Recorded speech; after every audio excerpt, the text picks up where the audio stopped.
Well, welcome to the Christ-centered cosmic civilization, and we are looking at chemistry.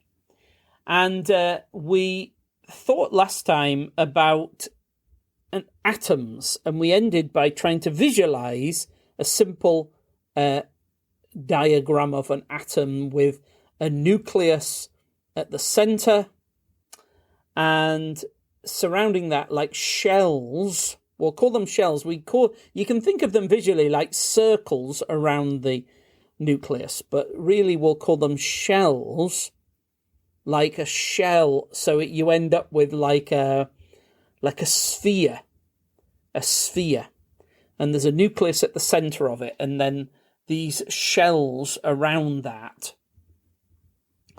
And what we're going to think about is something called the Octet rule. Now, before I explain what it is, I want to flag up that it's a rule of thumb. It isn't an absolute rule, but it is one of the most important and kind of fundamental rules in chemistry. There are exceptions to it, and some molecules with odd number of electrons don't always follow this, and the atoms with only 2 electrons don't. But this is a really fundamental principle in chemistry, understanding how atoms interact with one another, how one element interacts with another element. That's what we're really thinking about here. So this thing called the Octet rule. And it states that, I'll state it first, then let's go back and understand what it is, what's significant about it, and what it means for the way atoms interact. So the Octet rule states that atoms tend to prefer having 8 electrons in the outer shell, the valence shell, in order to possess like a configuration similar to a noble gas. Now, okay, what's that about? First of all, noble gases, and I love the word noble to describe these gases. They have 8 electrons in the valence shell, and the noble they have this name noble, which is again a moral category applied to them, and it means that they are very non-reactive. And the word that is often used to describe them is that they are at peace, they are peaceful or stable. But I've often seen the word they're peaceful, in that they don't react with other elements so much. So why is that? Okay, so what we're talking about again is then, let's think again about how the atom is formed. Think about 3 subatomic particles. So we've got the atom, we've got that simple diagram in our minds, and that atom is made of neutrons, protons, and electrons. Now think of them as having a kind of charge. The neutrons have no net charge, and they're in the center of the atom with positively charged protons. So the nucleus is made of neutrons and protons, and that's the nucleus of the atom. And then electrons are negatively charged, and they circle the nucleus like planets around the sun.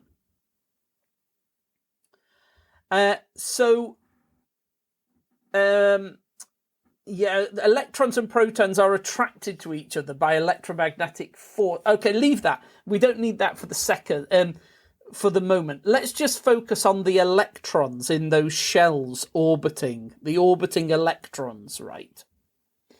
Now, what we want to think about is that when there are each atom has a certain number of those electrons in its outer shell.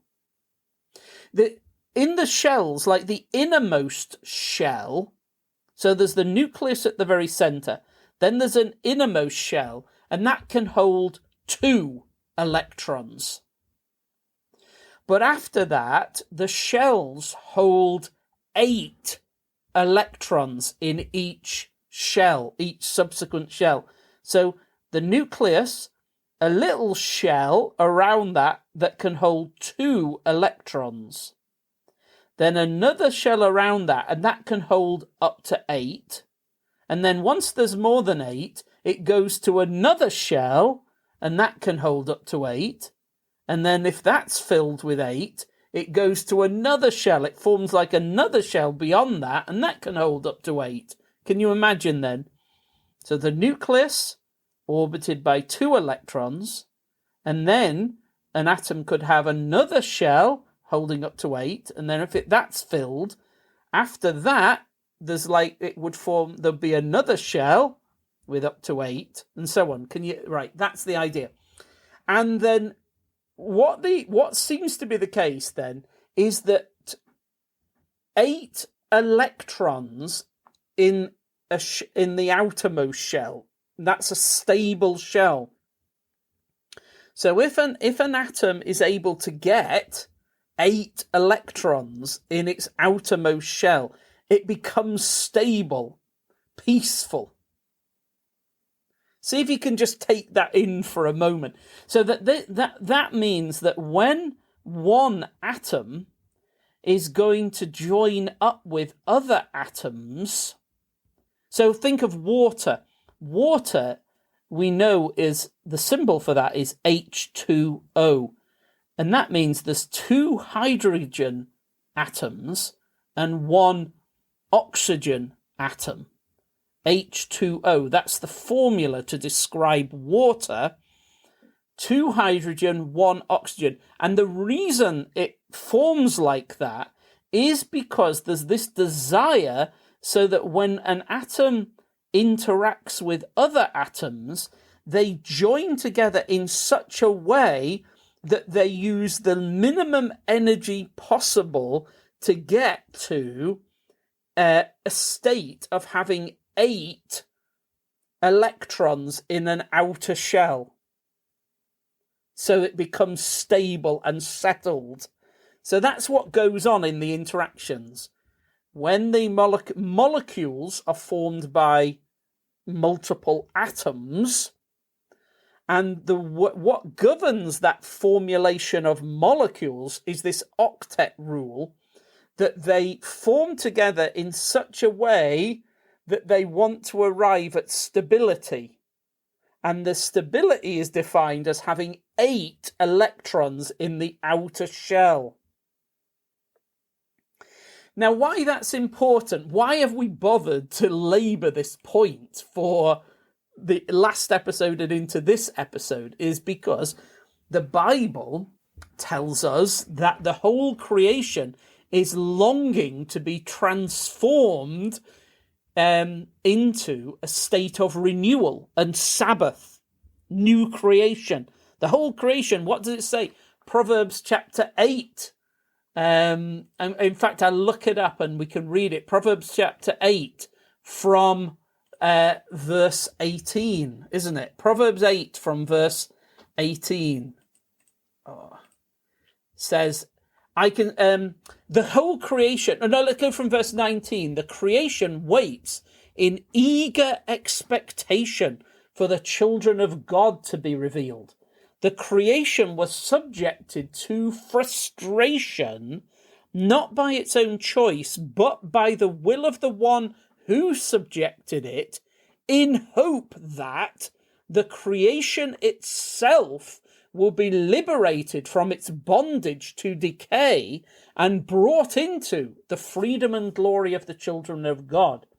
we know that the whole cosmos has been groaning, yearning, groaning, as in the pains of childbirth, right up to this present time.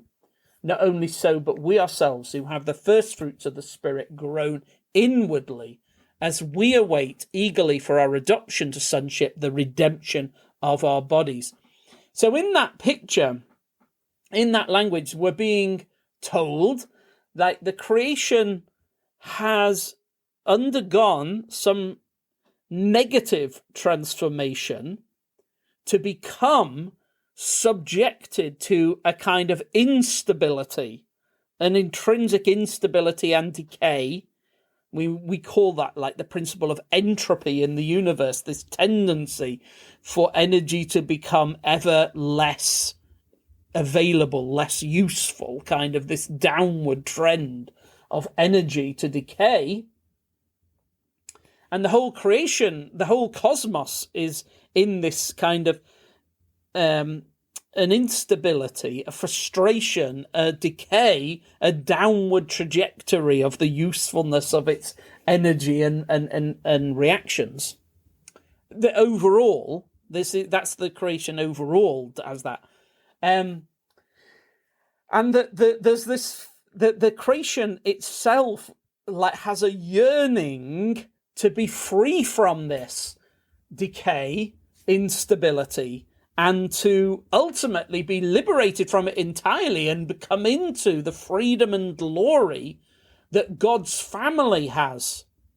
So that the creation has undergone a transformation, a negative transformation of decay and frustration, but that was done by Christ.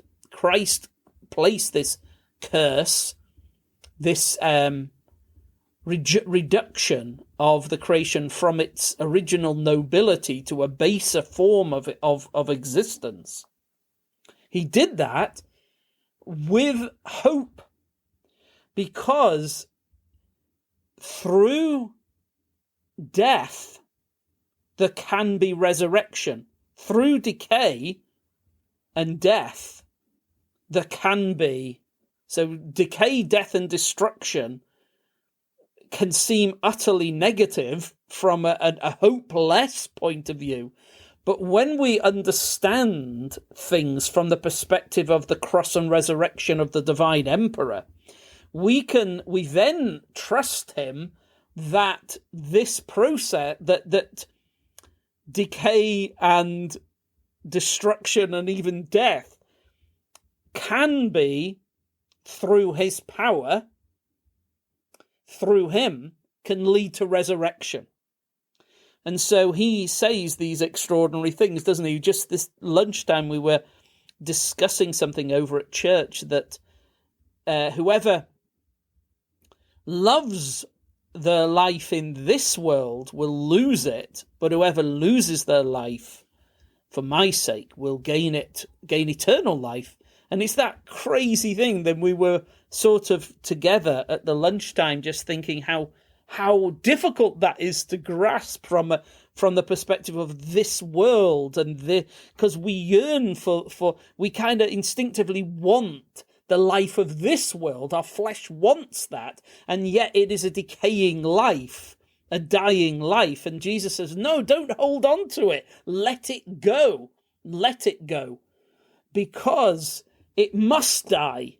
You must come to my cross and die, and do not face death without me.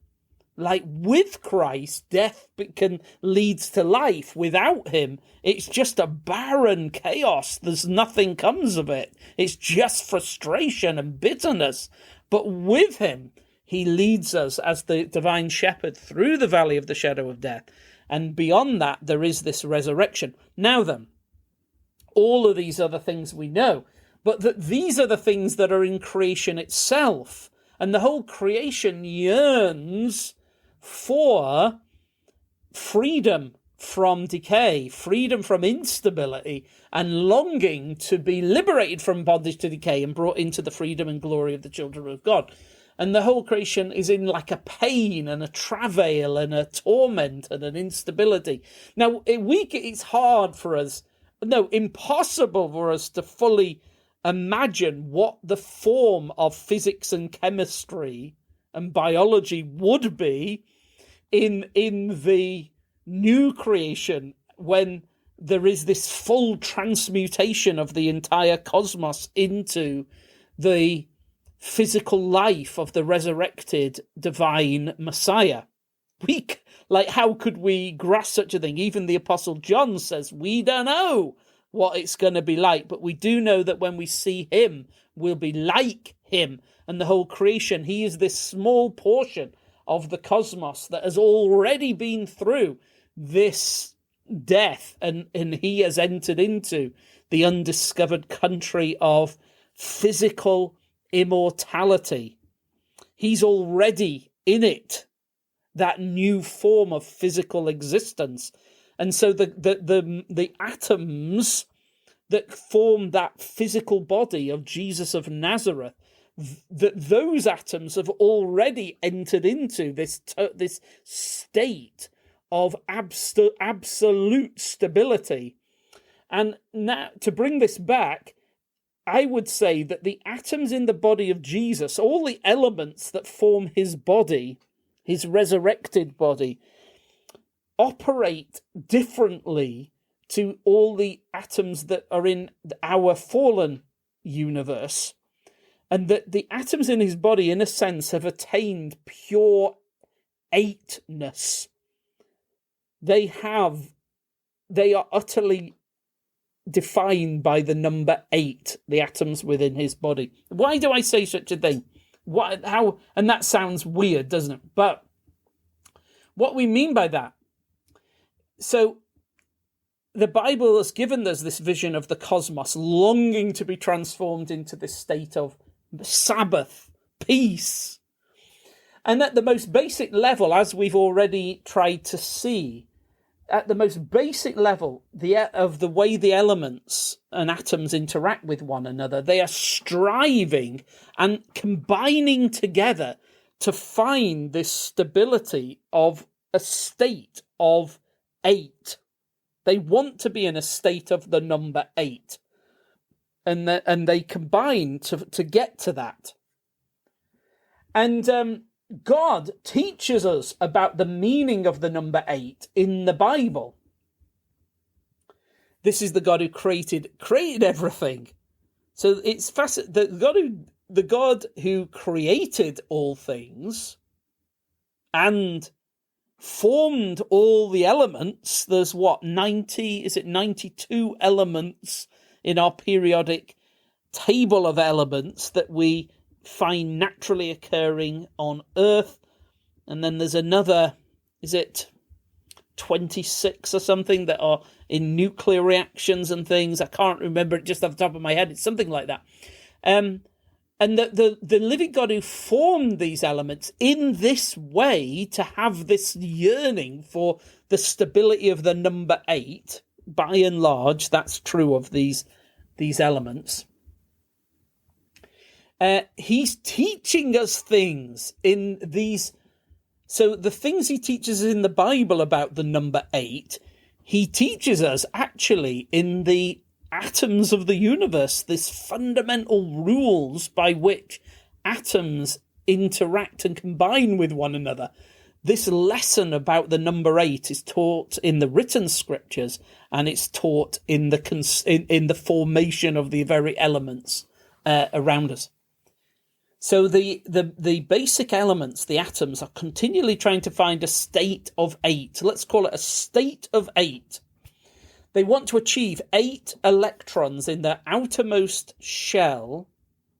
And so when they react with one another or bond with one another, they will either give up the spare electrons or take on the spare electrons of other elements in order that they can together form a stable situation with 8 in the outer shell.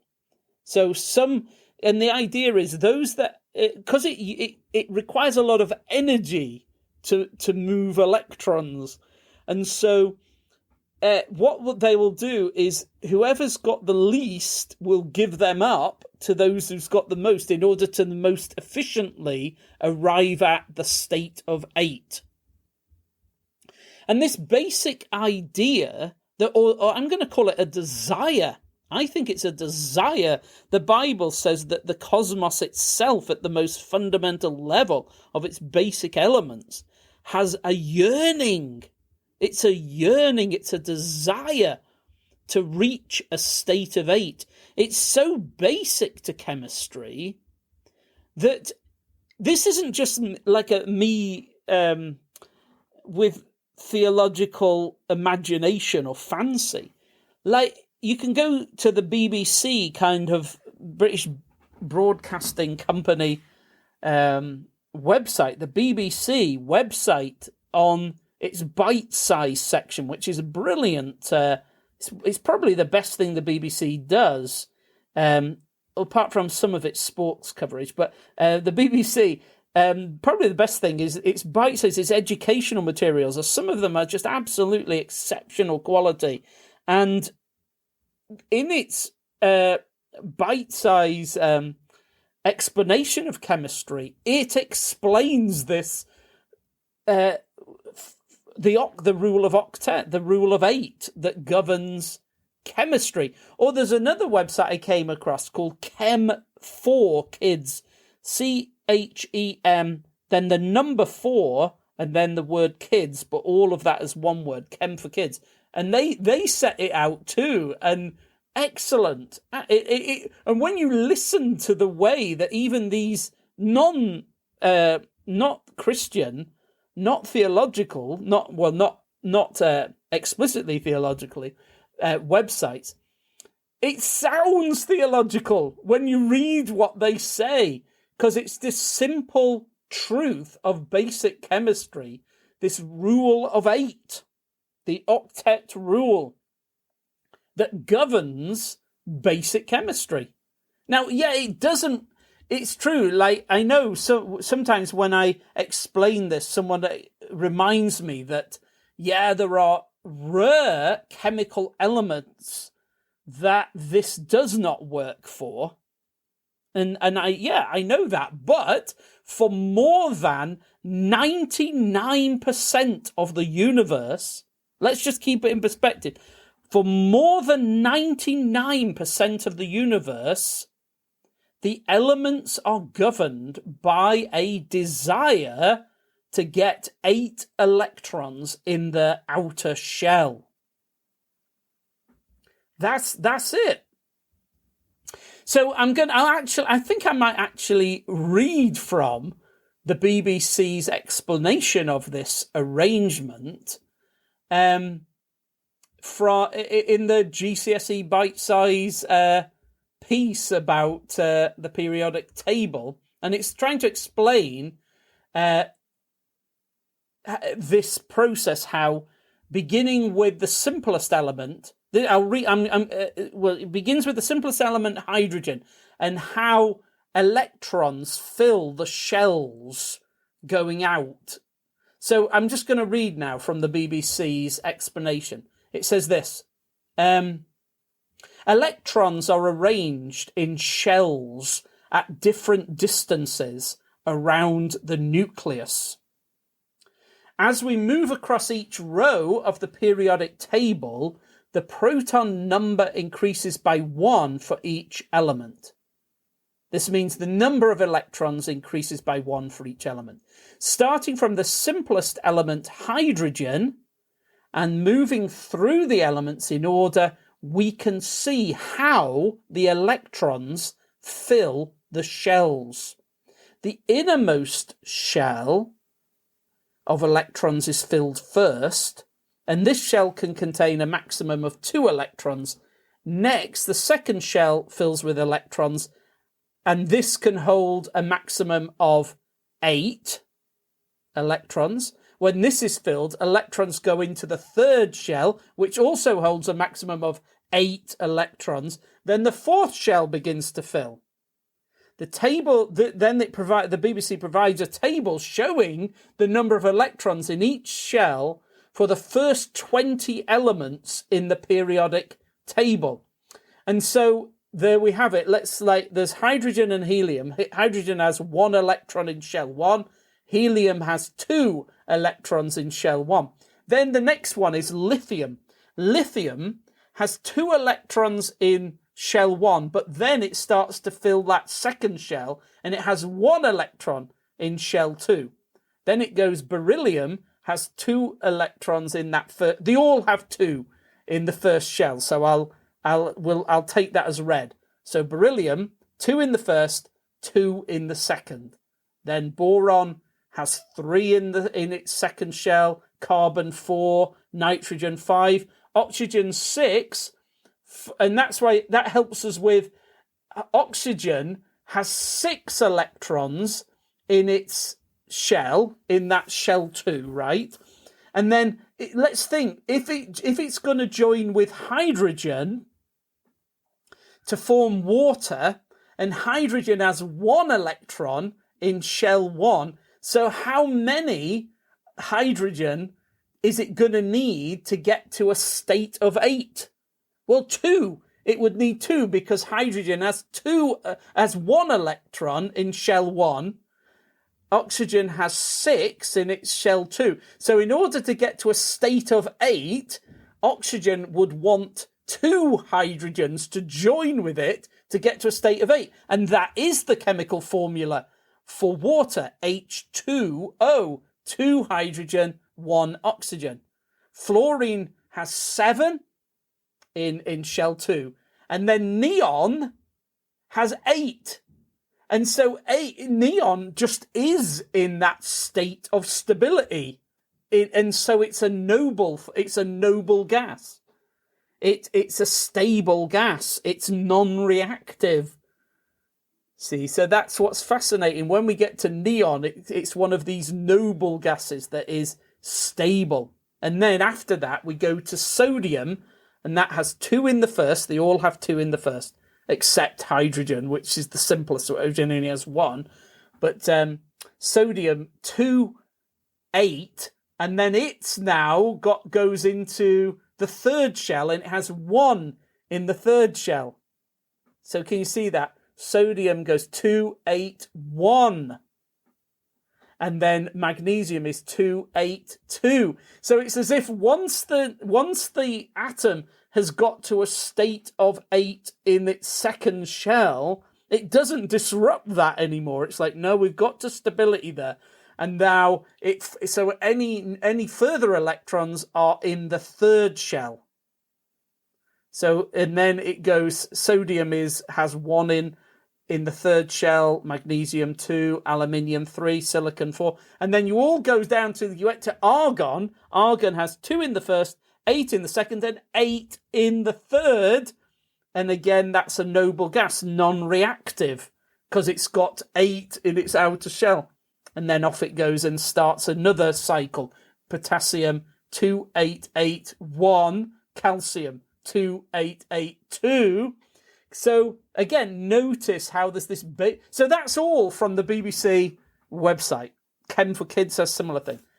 There's this constant tendency towards the number 8 in the basic chemistry of the universe. That's what we wanted to say. 8 is the number of new creation throughout the Bible. Actually, and we'll look at that more. Let's begin the next episode with that, just exploring a little bit about the number 8 in the Bible.